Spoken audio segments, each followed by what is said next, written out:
Hello everybody, I'm TychoCelchuuu and you're listening to a Men of War shoutcast. This one, it's another 2v2, doing a lot of 2v2s because I got a lot of these recorded. Me and my friend Lollybo, we're playing as a Japanese, and I can't remember who we're fighting, but it's on this snowy map.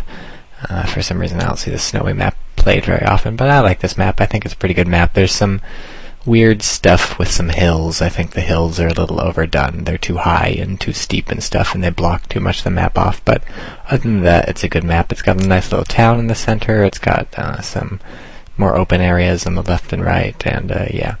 I think this is the first time I ever tried the Type 92 start. My ally was always going on about it, and I decided I'd try it out myself to see how the little car with 1,000 machine guns.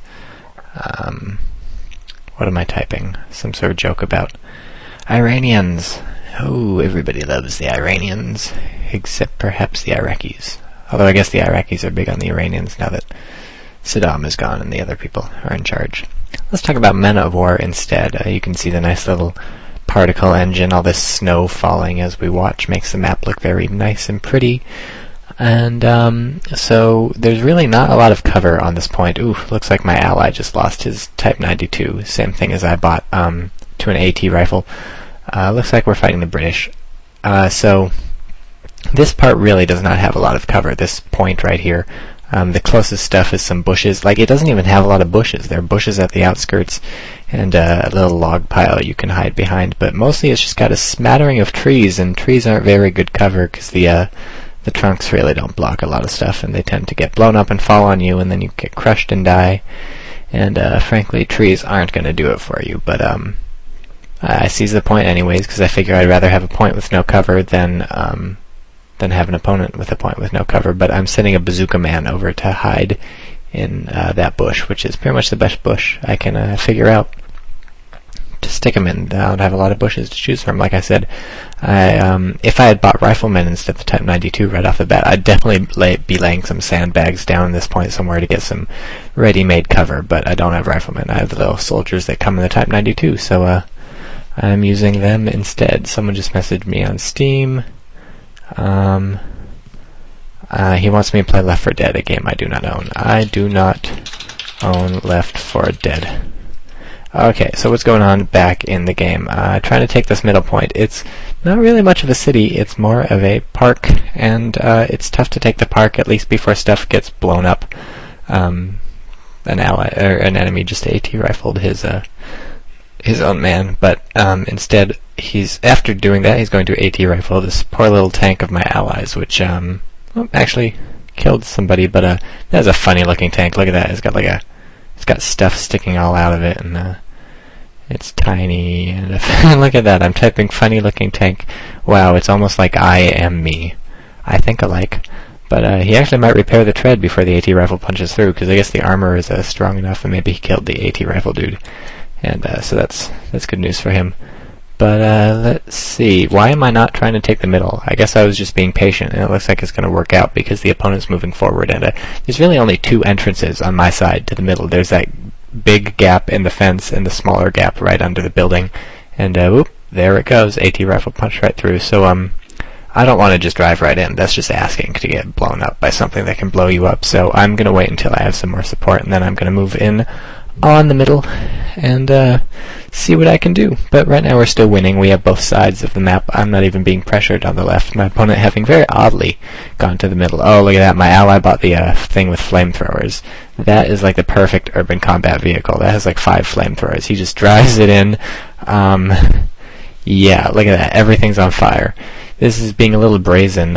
He could easily get hit by some sort of thing, but in this case it's definitely paying off, and this is just seriously a blitzkrieg that they had no idea was coming. So he does get PO'd, and his joyride went to an end. Perhaps it would have behooved him to be more cautious, but on the plus side, everything is on fire. That fire is going to spread. Those buildings are going to be torched. No one can hide in there, and more importantly, he knocked down the wall, so now I have some access to the center that I didn't have before. I can send infantry in, and they won't have to go single file. So I'm telling them to stack up along that wall in preparation for the final assault, while my car provides covering fire with its 17 or so machine guns. Sending one dude in alone just to scout, or at least I was about to, but now I'm not. Now I am. Now I'm not. What am I doing? That was a mistake. Get back there. Go. Go, go, go. So, yeah, now I have one man in the middle, and he's capping. He's also firing at someone, which is a bad sign. That means that there's someone around for him to fight. But, you know, he's not dead yet, which is always good. And now I'm telling him to take cover, am I? I thought I would. Oh, he's in trouble. Look at that. That's a lot of enemy infantry. Oh, luckily my Type 92 is here to provide backup, or at least it should be. Is it firing? Yeah, it's firing. So it's killing a lot of people. He made a mistake of exposing a lot of his infantry to me. You got to be careful what you're going to do with all your people, because anytime you fire with a lot of people at one man, that means all your people are exposed to the enemy. He knows exactly where all of them are, and they're doing it just to kill one man. Now at this point I'm trying to move my men away from this church because it's become a raging inferno like the likes of which this world has never seen, but they're bugged and they're not moving away from the church, and now that guy's on fire, so he's moving away, but that's not accomplishing what I wanted to accomplish, because I wanted to keep them from burning to death. That's the second man burns to death, but the other two managed to get away. The power of Christ compels you. Yeah, they were more church-going fellows than your average Japanese soldier, I would have to say.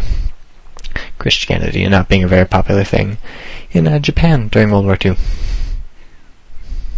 For whatever reason. Can't think of any reason. So let's see how my... Oh, there's the Piat. So in real life, Piats did not glow like that. Piats were, they were spring-loaded anti-tank weapons. They were really weird. They took like 100 pounds of force or 120 pounds of force to work the spring mechanism, so when you fire it, you'd have to like get down on the ground and lay it on your belly and push it with your feet and stuff, just to get enough force to reload the thing. But on the plus side, it didn't make much noise when it fired. There was no like jet of rocket flame coming out the back of your projectile. You just lob the thing and hope you hit somewhere weak. So you see I'm salvaging, with my submachine gun infantry, I'm salvaging the stuff off my dead people, and that makes him much more useful. He has more Molotov cocktails, a lot more grenades, and some more health kits so that he can heal himself up. But what was I talking about? Oh yeah, the Piat. But in Men of War, the Piat functions pretty much like any other rocket launcher sort of thing. You just use it, aim it at a vehicle, light vehicle, pretty much dead. Medium or heavy vehicle, try and hit from the side or the back, especially aim for the engines. I would not go for a tread. You'll almost definitely knock out the tread, but then you're going to die.